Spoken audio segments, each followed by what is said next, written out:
Today, I want to share some thoughts on an aspect of life that I believe is fundamental to our well-being: the food we consume. Let's discuss this while I make carrot cake a la Puja.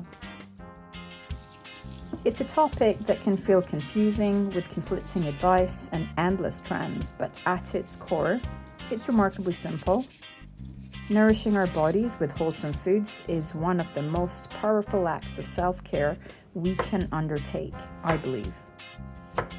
There is also the science around eating well and how it positively impacts our mood, anxiety levels, and overall mental well-being via what's known as the gut-brain axis. Fancy terms, but it gives some credence to popularly used phrases like having gut feelings, gut wrenching, and going with your gut, and so on. So, science endorses it, and my experience supports it. But rather than giving an abstract guideline of what a healthy diet is, I want to focus on why I elevate this aspect of life to the ranks that I do.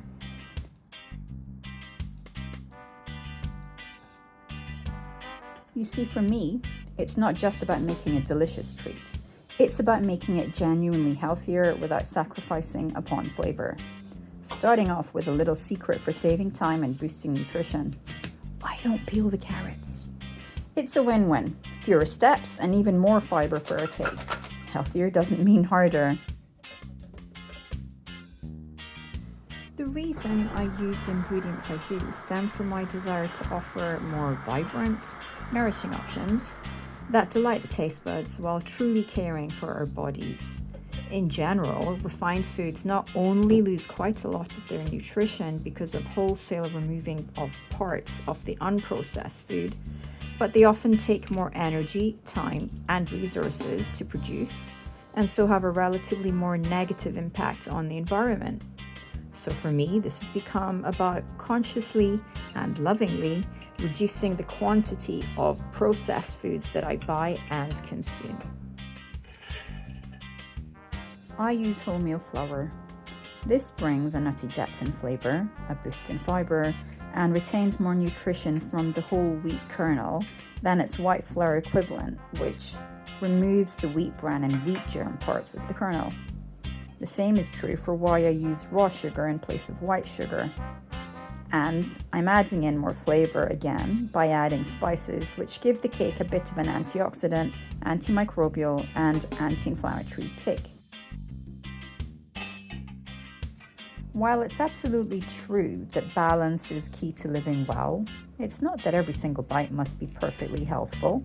Sweets and other treats are something to look forward to and enjoy in moderation. But the majority of our diet should definitely be healthful. I believe that if there is one way to influence our well-being, and that of others as well, is by understanding how our food choices impacts the world around us and within us. By cultivating good food choices ourselves, we become powerful influencers for those around us, particularly children. When we model mindful eating and preparing nutritious meals and snacks, we help lay the groundwork for lifelong healthy habits.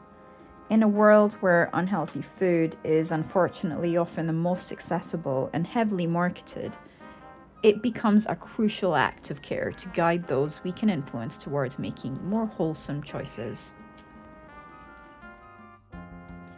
This brings me to some philosophical musings that deeply guide my approach. I'm profoundly influenced by that ancient phrase, often attributed to Hippocrates, "Let food be thy medicine, and medicine be thy food." It speaks to the incredible power food holds beyond just calories.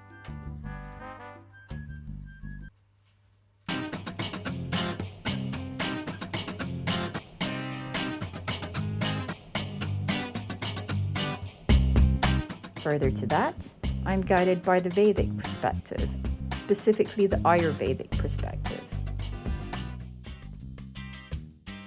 In the Ayurvedic school of thought, consumption is viewed as a more holistic concept that extends beyond the food that we consume. It encompasses all the information coming into our body and mind. So that's all sensory and informational inputs, including, of course, the food that we consume, but also the air that we breathe, the sights that we see, the sounds that we hear, even our thoughts. All this information can influence our physical, mental, and spiritual well-being. And it really emphasizes to me the importance of choosing what we consume in order to live a balanced and healthy life. I'm really fascinated by this line of reasoning, and I would love to hear what are your thoughts on conscious consumption.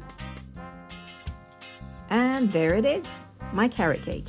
It's light, it's fluffy, and it's absolutely delicious, as vouched for by my kids. The beauty is, you can just as easily substitute the carrots with beetroot, kumara, or pumpkin, and I'm sure many other vegetables would work if you were to get creative. I'm actually thinking about trying peas next. Now there's some food for thought. See you in the next video. Bye!